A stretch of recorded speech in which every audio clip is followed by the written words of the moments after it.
Great. Okay. Excellent. Again, lovely to see you all. It has been a very long time.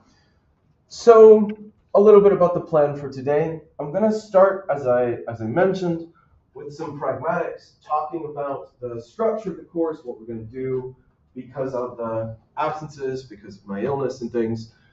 Then we'll move to explicitly questions about what I'm going to call the limits of expressibility. So we'll say more about what exactly I'm after with this concept of expressibility and why this might be a philosophically interesting avenue to go. I see these questions about expressibility as a gateway for us to talk about a related question with regards to metaphor. So we'll talk about this expressibility notion very broadly first, then we'll drill down and focus specifically on metaphors. And then finally, we'll wrap up by talking about what we'll do next. So that's the plan. Let's start by, again, talking about pragmatics. And notably, when I say pragmatics in this instance, I don't mean the stuff we were doing with Grice a couple weeks ago. Well, that was a long-ass time ago now. I don't mean Gricean pragmatics, as in what's said or what's implied or anything like that. I just mean literally, how are we going to run the course? So first thing, voting results are in! Yay! And the thing that really struck me is we have a 4-way tie for second place and one that got 6 votes. So that's kind of cool. That left me at quite a dilemma to try and figure out what to do. There's definitely, I want to do a lecture on the truth and fiction stuff, but then the other stuff was kind of hard to make a decision about what to take care of between truth, pejoratives, the self-reference and paradox, and language acquisition stuff. Which still, that's kind of nice. It's nice to see a distribution of topics. Of course, the big, we'll call it, problem in the room is, again, so sorry we're behind schedule here. Again, that's my fault. Long story, but I'm doing a little bit better now. But of course, the upshot of this is that we probably should modify or change the schedule around a little bit if we want to try and cover everything. It is also worth noting that Hannah did get mad at me. Hannah did get mad at me already for having slightly too many lectures for what's supposed to be a 4 EC course. But frankly, I think there's just more interesting stuff to talk about. So if you guys show up, it's great. If not, But what I figure we can do is kind of bring the 2 points together. So again, to go back, the results from the voting and the fact that we need to move some scheduling around. So here's my proposal. In the coming weeks, there was supposed to be a lecture on kind of lying, error, fictionality, and bullshit, followed by a lecture on LLM stuff, for reasons that we needed to have the LLM to link up with the new bachelor track that we're developing. Unfortunately, the LLM lecture, we're going to skip it, if that's okay with everybody. I'll leave the reading up. You're very welcome to read the paper. It's really cool. Very happy to talk about it with people. But in terms of actually delivering a lecture on LLMs, how they work and what they're doing, I think we can cut that. Is that okay with everybody? Similarly, since we need to get 2, I thought, and since there was this 4-way tie, we'll just have 1 extra lecture at the end. So instead of talking about any of the ones that came second, we'll just do first past the post, and we'll just have a lecture on truth and fiction at the end. That means I don't have to make an executive decision about which one of these 4. I can just say, haha, you all lose, this one wins. So we get this schedule, and this is kind of the way forward. I'll update the syllabus with these. So here's the plan. Right, we've got today, we'll talk about expressibility and metaphor. Next week, we're going to do the lying, error, nonsense, and bullshit to kind of pull apart different ways that you can kind of get things wrong. November 14th, there is no meeting. That was already scheduled. On the 21st, we'll do private language and rule following. So basically, these stay in the same order that they were. We've just kind of dropped the meeting that was going to be about LLMs in between. And then finally, we'll have, at the end, on the 28th, something on truth in fiction. And I'll upload some readings specifically for truth in fiction. So I'll update the syllabus and make sure all the readings work. Clear? Questions? Are you also going to upload a document for the LLMs? Yeah, it should still be up there. You should be able to click through the syllabus to go to the paper on LLMs are bullshit, which is the title of the thing. It's a good paper. It's worth reading. And we can even talk a little bit about it. I'll mention it in this lecture. When we talk about bullshit more generally, we can talk about LLMs as doing something like this. Cool. Okay. Any questions generally about the pragmatics? Stuff all clear. I know. Yeah, please. When do you tell us something about the essays? Good question. So I've got a couple of emails about this as well. Yeah, I'll say a little bit more about it in the next lecture, right at the top, because I want to talk about that. I also will have the kind of exam prep sheet ready for the next class. So we'll have a few minutes in that to talk about the pragmatics for the exams and the essays. I want to stress with regards to the essays, they don't need to be massive things. It's really just kind of giving you a chance to, if there's some kind of engagement with some of the arguments we've looked at, or that you've run across, or that we talked about, and you want to say more. That's really what this is. It's me trying to get you to do some reading and to give you space to, if you want, say your own stuff, build your own argument here. It's not super deep important stuff. Very important, but you know. Okay, cool. Good? On to the content. So I want to jump into the lecture by talking about two quotes. The first is a very fun quote from Max Black, who has a seminal paper on metaphor, literally just called Metaphor, which starts out with something like this. It says, to draw attention to a philosopher's metaphors is to belittle him, like praising a logician for his beautiful handwriting. Addiction to metaphor is held to be illicit on the principle that whereof one can speak only metaphorically, thereof one ought not to speak at all. Yet the nature of the offense is unclear. So there's a sense in which what we're going to try and do in the second half of the lecture is to try and unpack what the thought might be behind thinking it's problematic to only be able to articulate things metaphorically. Right? So what the offense is. And then the second quote here, of course, from Romeo and Juliet, we're going to talk a lot about the sentence, Juliet is the sun. So that's the place to start, because this is a kind of paradigmatic metaphor.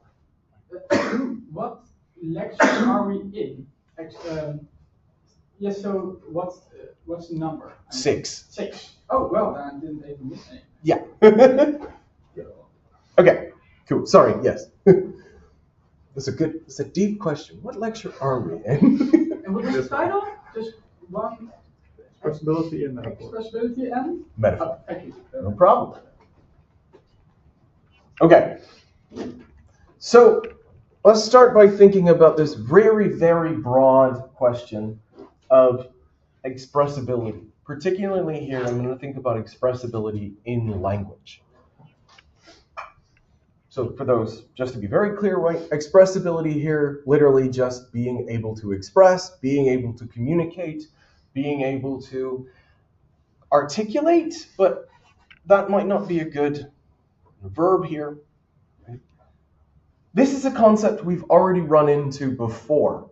Right? Way back when we were doing the logic stuff in the very first year, I told you about truth functional logic. You might also call this sentential logic or propositional logic. And I taught you about first order logic, aka predicate logic. And notably, FOL, this predicate logic, has more expressive power than truth functional logic does. So what do we actually mean by that? Literally, you can say more in FOL than you can say in TFL. It says TFL above. Yeah, that's supposed to be FOL. That's just me being an idiot. Right. So again, the thought here is that once you have subsentential parts, right, names, predicates, quantifiers, you can say a lot more than you could when you just have the truth functional connectives and atoms as your base unit. Easy example, remember the argument, Socrates is a man, all men are mortal, so Socrates is mortal. That's not valid in TFL. The premises don't entail the conclusion. Because what you need in order to get the validity there is to be able to hold on to Socrates through, talk about predicates, to say everything that satisfies this predicate satisfies that predicate. So we literally have a sense of the expressive power of FOL is greater. There's more that we can say. Note one immediate issue when we start thinking about expressive power is what's the kind of quantification here? And by quantification, I don't mean, right, the universal and the existential. I mean, how do we count? This talk of the breadth of ideas, that's already metaphorical. Yeah. So, does the expressive, if a language can express something, does that mean that you can, from the words or the signs, see it's true? Because you could, of course, set the entire Socrates thing in true functional logic by just... We couldn't, strictly speaking. So here's the weird thing. TFL, I mean, we talk about this sort of mapping between English and TFL. But strictly speaking, TFL atoms don't really express English language sentences. So when I was teaching it to you, right, I would say things like, oh, this sentence represents this English sentence over here. But strictly in TFL, all an atom is a truth value. It's an up or it's a down, it's a positive or a negative. So there isn't even really a way to express Socrates is a man in TFL. You could just have S. That's it. Right? So it's a kind of weird thing, right? We don't even have that capacity in TFL. It's so limited in what it can do. Clues in the name, right? It's just truth functional. So all it cares about are atoms with certain truth values. But again, this kind of question of what do we even mean by breadth of expression? Is there going to be anything like a hierarchy? There's a sense in which everything in predicate logic in FOL can recapture everything in propositional logic, in TFL. And if we think about English, well, English can effectively capture all of that going up and down.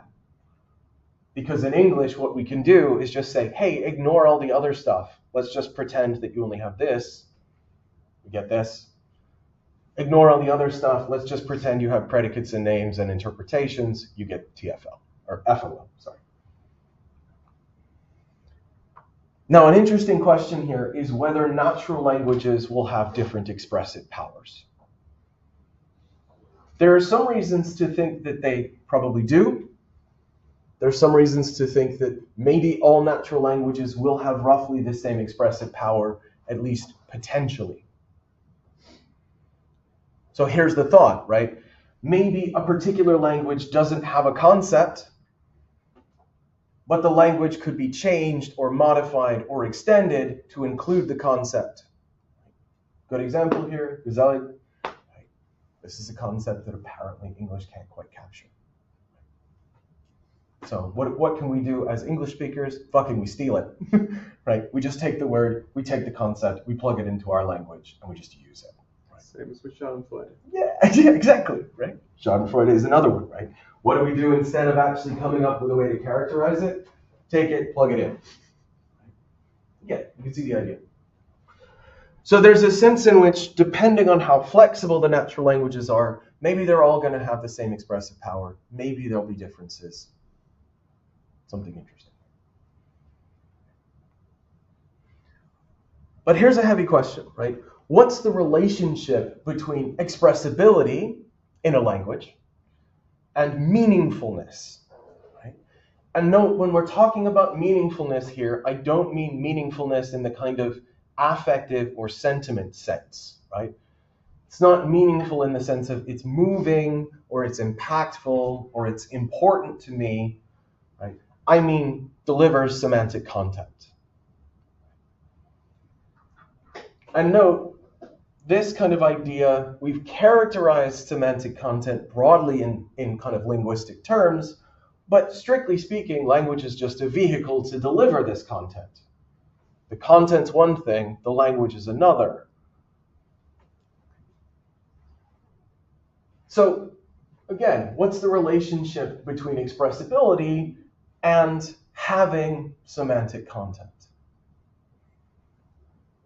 Note, we can ask this question generally, just in a really super broad sense, or we can pick a particular given language and ask, for this language, what's the relationship between expressibility in this language and having, we can either say semantic content for this language, or just having semantic content very generally. And here's a really naive idea, super naive. We'll call it the coextension thesis. We'll say that phi is meaningful if and only if phi can be said. Said here is just, right, can be expressed in the language. Said includes writing down. It's just easier to use that one verb. Put more explicitly, we can say that X is a meaning, right? X is semantic content, if and only if it's possible that there's some expression E in language L such that E is an expression of or formulation of X in L. This is just a fancier way to say this. Because strictly speaking, if we read this, this is kind of a category mistake. Because if phi is something that's meaningful, then phi better not be something that we say. Because I'm pretty sure I don't say propositions. I say sentences. Vehicle, content. That's the kind of idea. So, coextension thesis. Really naive. Importantly, a couple things immediately jump out, right? First thing is, what's the sense of can? Right? So I'm using this can be said, or it is possible that. What is the sense of modality that's being invoked here? Right? Is it something like physical? Is it nomological? Right? Is it something like metaphysical possibility? Is it merely logical possibility? That is, there's no intrinsic kind of contradiction in allowing for some kind of extension of my language that captures a bit of this meaning. Because if it's that, it almost seems like it's trivial, possibly. Yeah. So what exactly do we mean with delivering semantic content? Good. That's going to be a question too, right? So we can think about this generally, kind of coming back in terms of the kinds of assertions we've been playing with usually mean, when they have semantic content, that means they have something like truth conditions. They might express Phrygian senses. Right? However, we want to capture this notion of content. That's something I'm trying to stay as loose as possible, in part because I don't want to load the dice for one answer or the other to this. Right? So I'm trying to stay very broad with what counts as content and what counts as delivering. So that's a kind of problem here, but yeah. So again, we have this sense of can. We have this question about, like, is this going to suffice? So in some way, what's wrong with just always like, oh, I've run into an expression, or better, I've run into some content my language doesn't express. Cool, let's just enrich the language, introduce some new term, right? And what's the new term express?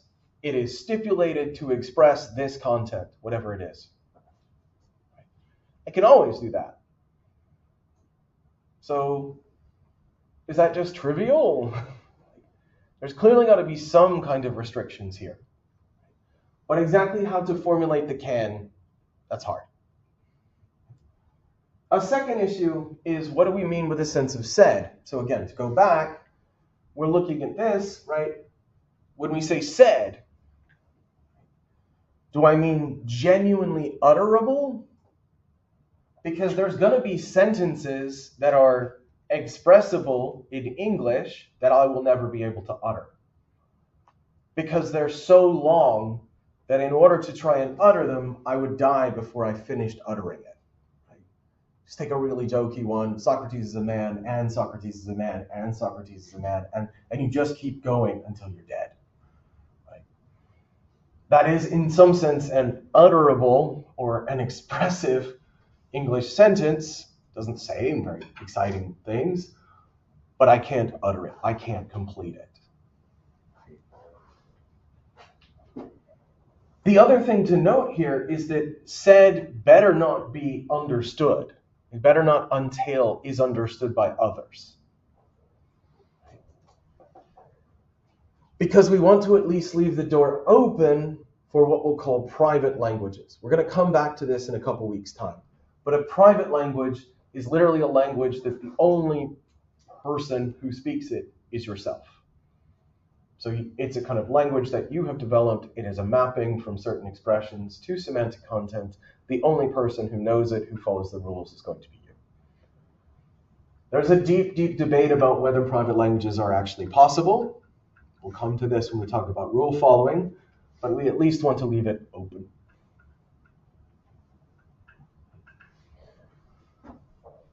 There's also a sense in which, to go back, does said just mean meaningfully said? Because, yeah, I mean, that's exactly the problem, right? Because if that's what it means, this is trivial. Or at least this way is trivial, right? But then there's a question about, is there meaning that we simply couldn't express in the language? But remember, we're kind of thinking about this in the broadest possible terms, right? So, yeah, this is also a question we're going to come back to in a second. Yeah. How do you even know the fact that there is some expression in the language has a certain meaning? Good. You cannot do it another way than having additional expressions to kind of characterize, but you never get to the actual meaning. Yeah. So here's something kind of fun, right? If we think about the logical, so let's take TFL for a second, right? We had a way to characterize the meaning of things in TFL. Right? What was the tool that we could use to characterize the meanings of things in TFL? We're talking it now. English, right? Remember the difference between an object language and a meta language. So a meta language is the language that we will speak to allow us to talk about the language either grammatically or semantically. Here's the fun thing. What's the meta language for English? Fucking English. Right? English is its own meta language. That's okay, because languages can talk about themselves. They can talk about how their own semantics work. There's a question of whether they in fact do that. This is where that convention stuff we talked about quite a while ago can come in. Remember, how is it that this social activity that we're engaging in matches up with this sort of formal conception of language, where language conveys truth, it's expressing propositions. The convention socially only works if it's actually doing that, or at least we take it to be. So you're right in that there's an epistemic problem here. But the hope is that the conventions, the Lewis stuff we talked about, I think even the last time we saw each other, right, could help us out here, bringing those together. It's not 100% guaranteed, but it'll at least be good enough for government. Okay. So again, this is a deep question. It's really hard. And that's kind of like, yeah, please. I'm looking at the bullet with can in it. Yeah. And it says, at least enrich the language by introducing new terms or other devices into it. Yeah. I was wondering, if you want to introduce a new term, that's because you don't have a term already for what you want to express. How do you introduce it if you can't explain it? Good. So here's something, and this was mentioned in the paper. Yeah. So one of the things we can do is we can use what we'll call a demonstrative. A demonstrative is basically a kind of like that, or this, right? And we've actually run into this kind of concept before. When would we have used a concept like demonstratives? We got to go way back. So remember the causal account of names, right? So we said with these ones, the way that names pick up their meaning initially, two ways. We can either have a description that fixes the reference, doesn't give you the meaning of the name, but it fixes the reference, or you can have a demonstrative that does the job. This we will call Steve. Right? So I have now given, yeah, there we go. And there's Dave, right? Steve and Dave, right? Beautiful. Right?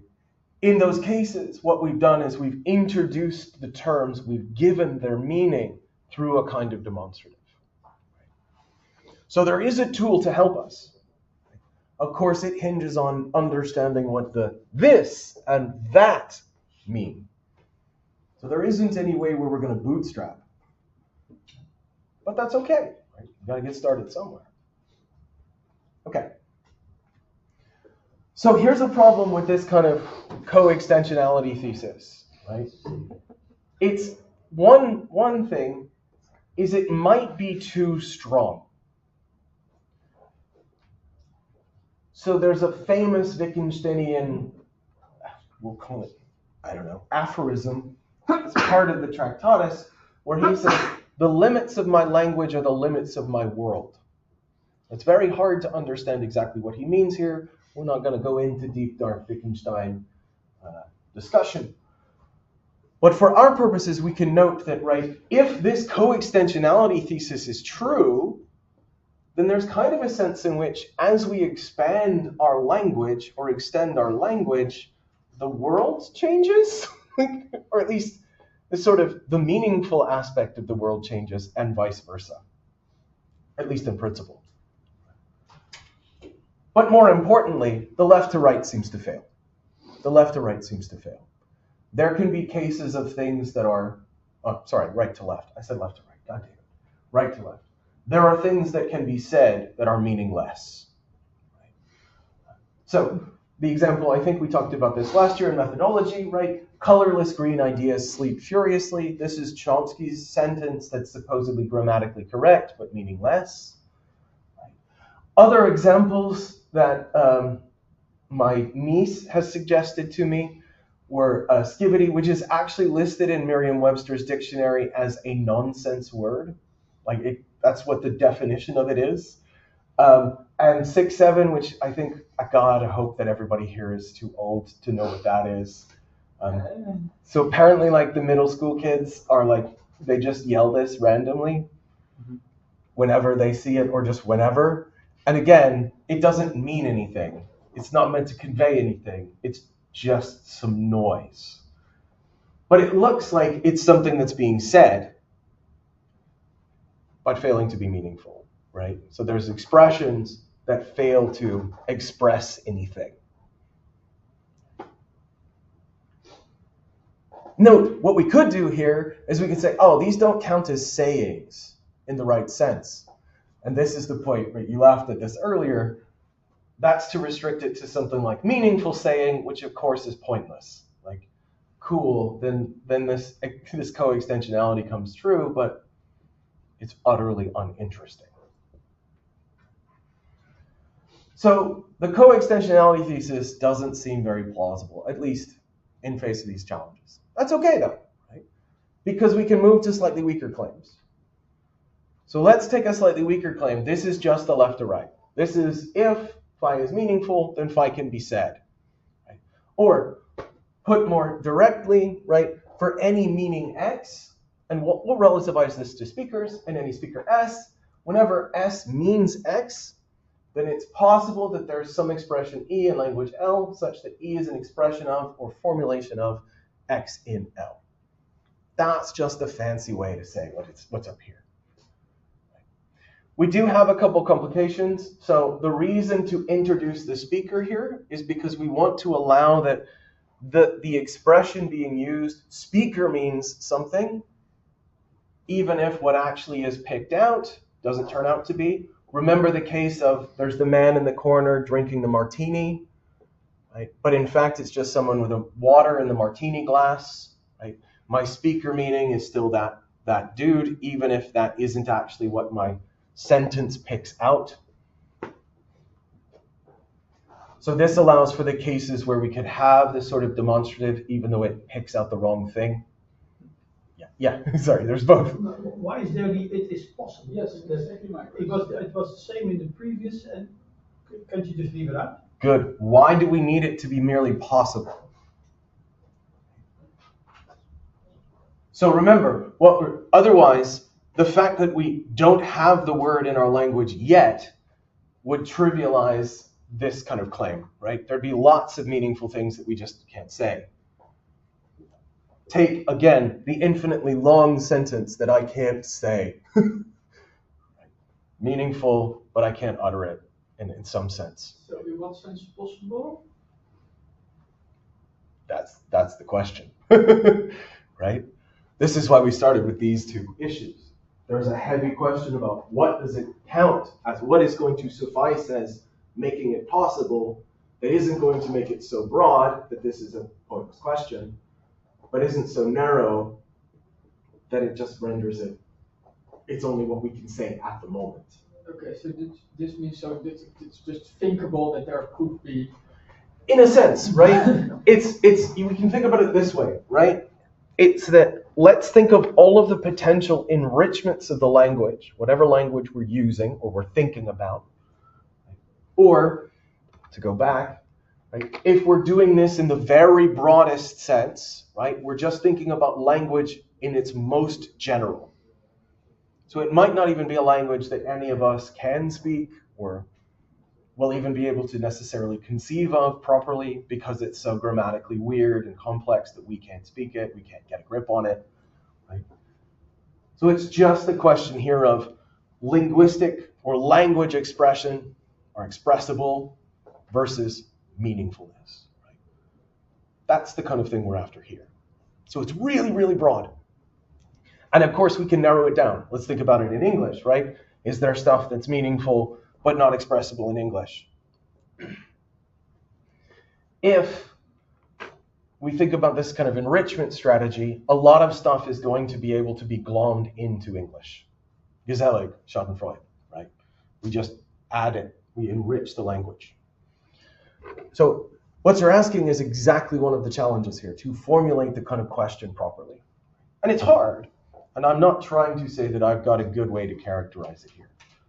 But note that if we can start to make sense of these, then we can start to drill down on this very broad question. That's what I'm after. Was that what you asked a question too, and I forget? Yeah. Okay. I still don't understand, but No. I get your point. I think that's the puzzlement here is good, right? Because there's clearly a sense in which I can get a grip on this. Like I can get a grip on the claim that Searle, or this sort of paraphrase of Searle, is trying to say. But the concerns that you guys are voicing are exactly the ones that might make us think that actually he's not saying anything meaningful here. But in fact, this is going to be something like a kind of bad question. Yeah, well, we still don't know what meaningful is, so what it means. It's quite hard to get a grip. Yeah. I think what we have to make do here is something along the lines of, well, look, we have examples of meaningful expressions. We have a rough idea of like what semantic content is. Thinking about, again, Freudian senses, Phrygian thoughts. I said Freudian. Phrygian senses, right? Phrygian thoughts, if you remember back from the very first lecture, that would give us a way to make sense of semantic content, right?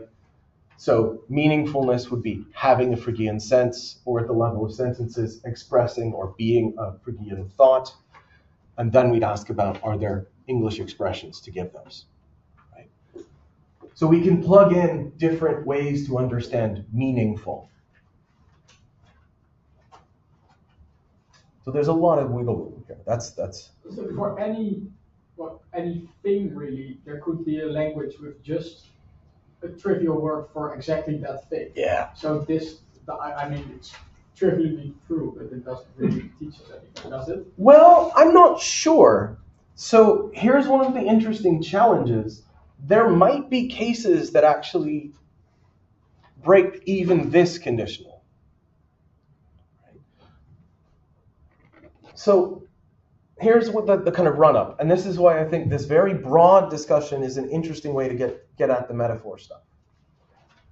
So should we accept this LUP, right? This conditional? Arguably, there seem to be counterexamples, right? So some mathematicians claim that there are mathematical proofs that you can do with graphs that you cannot do without graphs. You could have a word for that specific graph, right? And then you could express the graph. Good, but it won't express the graph. It will refer to the graph, but it doesn't express the contents of the graph. So the table doesn't express the content of the table, right? It picks it out, right? Table, this thing doesn't have any content. Here's another way to go. I can name the book Moby Dick, right? But me saying that doesn't deliver you all of the content in the book. But isn't that always the case with words that they just refer to? Because I mean, you can say table to me, but if I've never seen it, then Yeah, but no thing here is that these things don't have content. they have like all these atoms at some position and But that's not you can, if you have a graph, you literally just read aloud the PDF file which expresses also the graph. I could make which a is, by the way, table with what a graph ChatGPT built does. in it. Right? So note here, when we're talking about graphs, in this case, right, it's a particular kind of mathematical formulation. Right? It's not just going to be something where it's like the readout. It is the effectively formula that it's going to be used to generate an image. In that sense, it's kind of the picture produced and kind of the formula that's producing the picture. Another kind of example here, and this is again stretching, but I think run with me. You might think that there are particular expressions that can be conveyed using gesture that can't be articulated. So, note again, what we can do is we can give a name to pick out the gesture, right? Like naming the book. But naming the book doesn't deliver the content of the book, the semantic content of the book. So this is important, right? We were talking about the table has atoms, it has parts, it has bits that make it up. But those aren't the kinds of things that we're thinking of as semantic content. To put it this way, let's just suppose semantic content is Phrygian senses, right? Phrygian senses aren't part of the table. What again was that to be free? So this was the very first lecture. We're talking about this idea of there's a name. So Hesperus expresses a sense, which is this abstract object that then encodes a description that picks out the object. So Hesperus picks out the the planet Venus via going through this sense, right? So the sense is an abstract object. That is the thing that is the meaning. So in that kind of thing, tables don't have meaning in that tables don't have Phrygian senses. They're just not the right kind of thing to do that. And this is, again, why we're thinking about the kind of book case, right? So books seem to have or express semantic content as part of what they are, because they involve a bunch of language. This language then has various content, right? It expresses. If we're using the senses, it has a bunch of senses in it. And my picking out the book doesn't give you all of that. It just gives you a way to pick out that thing. It's a good challenge, but it's important to kind of make that clear, right? It gives me a way to pick out the vehicle, not what the vehicle delivers. And if you would indeed just read the book aloud to me, then it's just that objection, right? So then what I'm doing is basically giving you the content, right? I'm giving you the stuff that's in the book. Yeah. So again, this sort of diagrammatic thing, I very much get to push back. This is why I framed it in. Some mathematicians claim that certain proofs. There's, again, this movement that certain kinesthetic behavior, that is movements, physical movements, will convey things that you cannot convey using language. whatever the hell that means. Right? You could exhaustively describe them, right? This is the neat thing. So we're going to come to this, right? There's a sense in which we should be able to like paraphrase the stuff, describe exactly in exacting detail. But there's a worry. Does this description have the same meaning, have the exact same content as the actual diagrams, as the gestures, as whatever you want to plug in? Because everybody who read the camp will have picked up, right? There seem to be lots of cases. Metaphor is going to be an instance of this kind of thing. There seem to be instances where metaphorically saying something versus its literal paraphrase maybe deliver different content.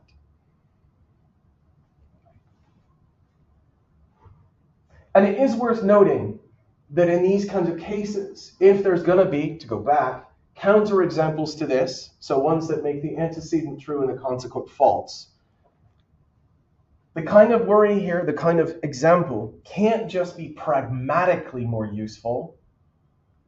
It has to be literally semantically. Right?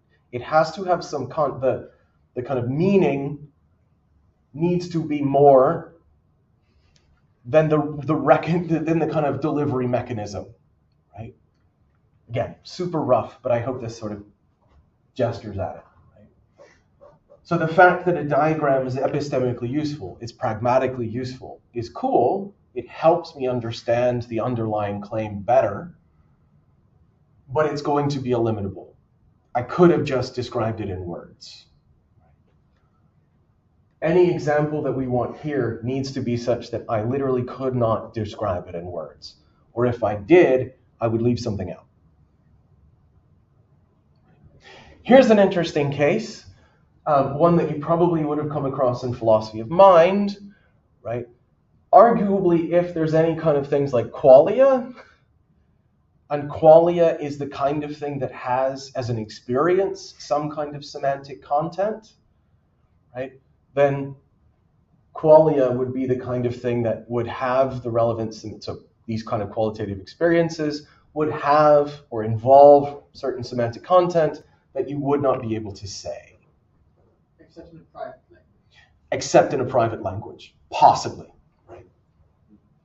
Again, even that's going to, again, hinge on whether we can have those kinds of things. Right? Okay, cool. We get the kind of worry here. And I very much get the kind of like, look, this is fuzzy. And it is fuzzy because I'm trying to leave as much wiggle room as possible. Right? Not talking about what kinds of things we're taking meaning to be, not trying to relativize it to speakers as much as we can, not thinking about particular languages, all of which, if we were really being strict here, we would need to do. But honestly, I'm not doing that because those are fights that are so difficult on their own that we would never be able to get to this. Let's keep it fuzzy enough to sleep on. Exactly, right? Yeah. Good enough for government work. So they need to be, as I put it here, semantically ineliminable. If you want to capture the meaning, you would have to use the diagram, the picture, the movement, whatever you want to use. See, yeah, counterexample. Yeah, sorry. That's I was just shortening. Is that standard in philosophy? No, I didn't know what it meant either. And Okay. Yeah, sorry. This is me. This is one of those things where if I had counterexample, the line goes one lower and then it's unreadable. Yeah, it's sacrificing understandability for aesthetics. So here's a lurking problem, and I bet this is something that was kind of in a bunch of people's minds, right? Any of these counterexamples, you can always issue the following challenge. Right? What is it?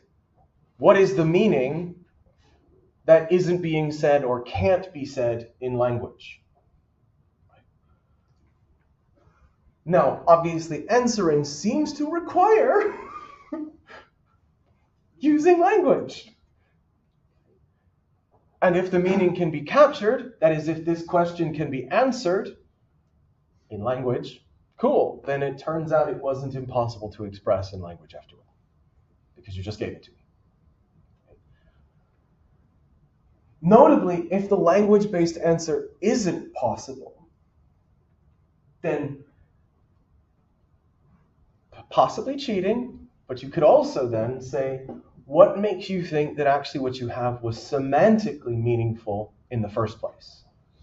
Why not just have it be meaningful in one of the other senses? It was moving.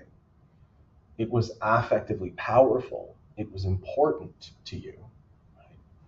Rather than actually having certain semantic content that could not be conveyed.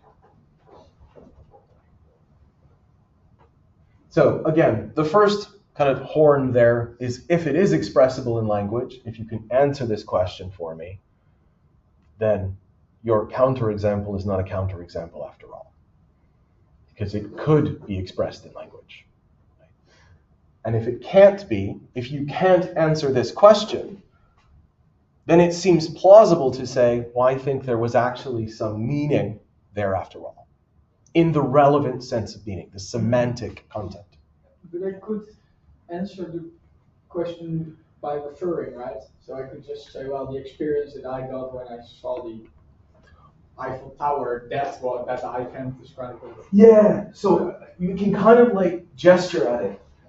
And there's a sense in which that's sort of like naming the content, but we can rephrase the question in terms of like, right, instead of telling me what the name of the content is, tell me the content, right? Again, you could play with the question a little bit to get that. But yeah, it's a good point. What's in Moby Dick rather than what name is it? Like, what's the name of the book? So I think this is a really deep and dark challenge. And I think it's a really hard problem. There's not going to be a good answer here. And I just speaking entirely personally, I find a lot of these counterexamples really implausible. I feel like, much as you said before, right, if it's a diagram, we should be able to then reduce it back down to some kind of description. Or if we can't, I bet it's probably just a pragmatic or epistemic thing. Because if you can see it, right, any vision you can exhaustively describe. So one of the things that we might run into with that kind of thing is something that was going to come back, is that the literal description might be such that it either says too little or it says too much. So pin that. We'll come back to this, because the same worries we're having generally are going to come back more focused when we think about metaphors. Because everything that we've said really, really broadly is going to potentially apply to metaphors. Why? Well, because metaphors are basically going to be such that there's some kind of potentially metaphorical meaning that is conveyed that cannot be said in literal language. So goes at least certain views about metaphor. Right? This is what the paper was about. So we can think about it in this very broad sense of, is there going to be meaningful stuff or meanings that cannot be captured in a language? As a very broad question. Then we might move down to, are there metaphorical meanings, special meanings only captured or expressed via metaphors that cannot be expressed using literal language? It's a similar kind of question, but in a slightly different way. Okay. And I think we end up something really interesting here. And I wanted to conclude this section with a quote from Davidson, who's going to come up a lot in the next bit, right? So he says, how many facts are conveyed by a photograph? None, an infinity, or one great unstatable fact? Bad question. A picture is not worth 1,000 words or any other number. Words are the wrong currency to exchange for a picture. Now, it's worth noting Davidson bought this because he didn't believe in meaning at all.